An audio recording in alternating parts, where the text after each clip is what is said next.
संगत जी, प्यार से कहना धन निरंकार जी कि कैसे आप सब ये परमपिता परमात्मा निरंकार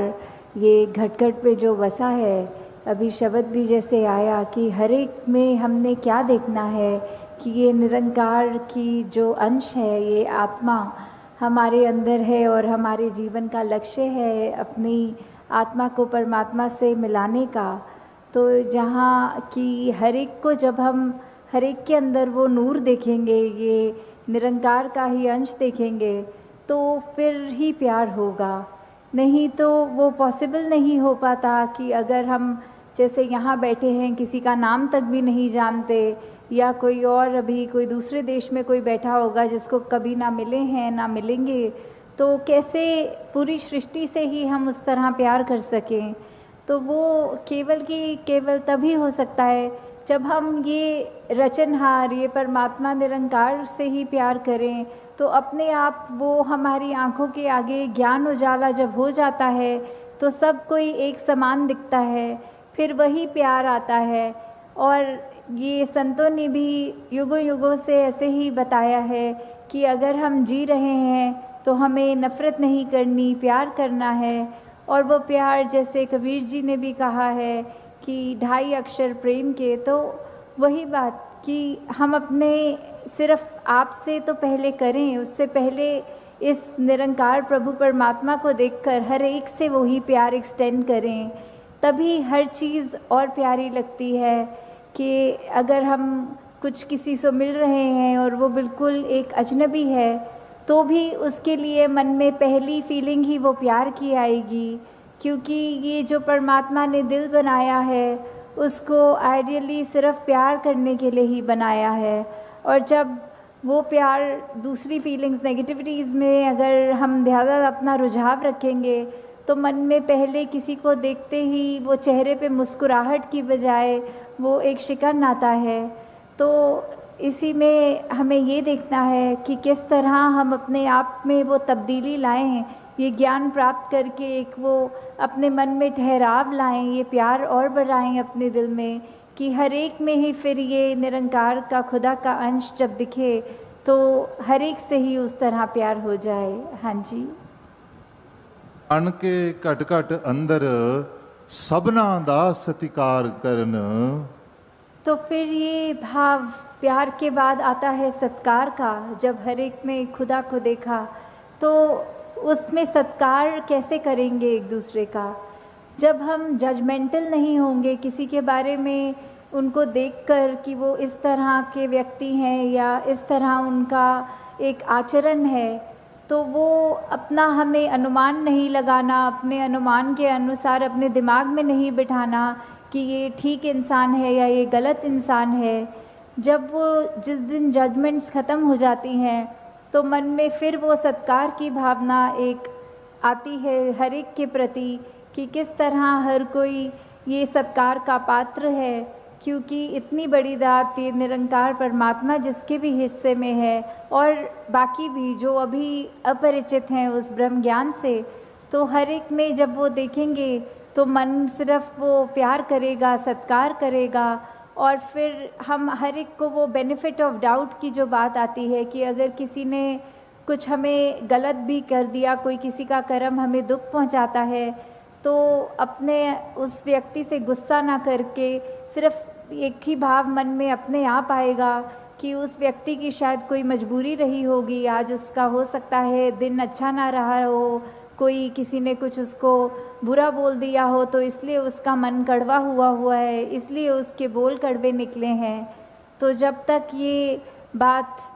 नहीं हम दे पाएंगे अगले को बेनिफिट ऑफ डाउट, तब तक हम वो सत्कार, ये प्यार कुछ भी नहीं उस तरह दे सकेंगे, क्योंकि हम अपने आप को तो बहुत जल्दी उस तरह माफ़ कर देते हैं कि चलो ये चीज़ हमसे गलत हो गई, कोई बात नहीं, हम अपने आप को माफ़ कर रहे हैं। पर वही अगर सामने वाला व्यक्ति कुछ अगर गलत करता है तो एकदम से हम उसका एक वो जजमेंट पास करते हैं, हम ये सोच विचार कर लेते हैं कि ये इंसान को तो आज के बाद मुड़कर देखना भी नहीं है। तो हमें इस तरह अपने जीवन में सुधार करना है कि किसी ने अगर कुछ गलत कर भी दिया तो उसके लिए भी मन से यही अरदास करनी है कि दातार कृपा करके ये जो भी कमियां हैं हमारे अंदर दूसरों के अंदर वो दूर होती जाएं और ऐसे ही प्यार और सत्कार जग में बढ़ता चला जाए। हाँ जी। गुण गावण नित ऐसे एक दे ऐसे दा दीदार करन। तो ये जो दीदार की बात होती है, किसका गुण गाना है, किसके दीदार करने हैं, तो वो ये परमपिता परमात्मा निरंकार, ये जो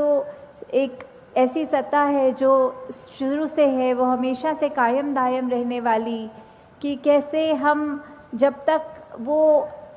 एक निरंकार जो इस तरह से देखा जाए, अगर एक व्यक्ति दूसरे को देख रहा है तो उनकी आंखों के बीच में भी वो है, वो अपनी पलकों से भी नज़दीक है, जैसे बोलते हैं शारक से भी नज़दीक। तो इतना करीब होने के बाद जब वो अपनी आंखों से नहीं खुद देखा जाता, वो संतों का संग करने के बाद ही ये दात प्राप्त होती है, जो अपने लिए तो सुखदायी होती भी है और हमारे जीवन में वो ऐसा एक हमारा पल पल बना देती है कि हर पल में सिर्फ ये निरंकार प्रभु परमात्मा का शुक्रिया निकलता है हर समय, और वो भाव कि इसी के ही हमेशा गुणगान करने हैं। फिर बाकी चीज़ें लगता है कि हैं, सबकी इम्पोर्टेंस अपनी है, पर निरंकार से ज़्यादा इम्पोर्टेंट कुछ नहीं, इस परमात्मा से ज़्यादा ज़रूरी कुछ नहीं। हाँ जी। इसे एक दे नाल जोड़ के बेड़ा जग दा पार करन। तो ये बेड़ा जग का, इससे क्या मतलब हो रहा है? इससे सिर्फ यही बात कि हम जब जीवन काल की यात्रा अपनी जी रहे हैं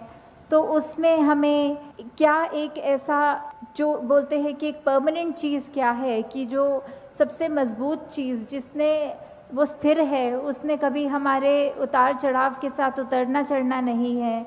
जैसे एक तूफ़ान आता है तो हमें बोला जाता है कि कोई ऐसी चीज़ को पकड़ लो, जैसे पेड़ या कुछ जो अपना ज़मीन के अंदर इतनी मजबूती से जिसकी नींव गड़ी हो, ताकि वो हवा फिर हमें उड़ा नहीं सकती। हमने एक ऐसी स्थिर चीज़ को पकड़ लिया है जिसके कारण हम भी, वो हवाएं हमको उड़ा के नहीं ले जा सकती। तो ऐसे ही जीवन में हम अपने जीवन को तब तक अपना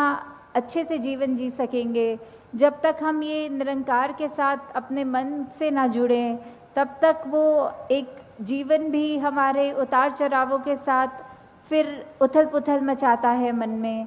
तो निरंकार का ही आसरा लेना है, निरंकार में ही अपनी श्रद्धा रखकर ये वो बात करनी है कि हमें ये अब जो स्थिर चीज़ मिल गई है, जो कभी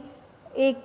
सब किसी भी सिचुएशन में अपनी जगह से नहीं हिलती, तो हम फिर वो एक मजबूती का और सहारा लेते चलते जाते हैं और हमारा मन भी और सहारा पक्का करके एक विश्वास और बढ़ाकर फिर हमारे जीवन में ऐसे भी कोई कर्म नहीं हो पाते जो अपने लिए भी नुकसानदायक हों और औरों के लिए भी नुकसानदायक हों। हाँ जी। श्वास श्वास इस एक नु सिमरण दूजा कदे त्यावण ना। तो फिर जब एक ये लगन लग जाती है निरंकार के साथ, ये अपने इसको हम हर पल अपने जहन में, अपने ऐसे कर्मों में, अपने भावों में पल पल, वो हमें पता भी नहीं लगता कि जिस तरह सांस लेना होता है उसके लिए कोई ख़ास समय अलग से नहीं निकलता, कुछ भी करते हुए हम वो श्वास लेते हैं, वैसे ही ये निरंकार का एहसास हमारे मुख से उस तरह कभी तो शब्द रूप में भी सिमरन निकलता है और कभी अगर कोई अन्य काम में व्यस्त हों तो भी वो एक लिव जुड़ी जिसको बोलते हैं निरंकार के साथ। तो जब वो हो वहाँ पे हम रहें पूरे समय, तो दिन में कुछ भी करते चले जाएं पर लगातार एक चीज़ एक कांस्टेंट रहती है, वो है कि ये निरंकार का एहसास। तो जब तक हम वो सिमरन रूप में अपना नाता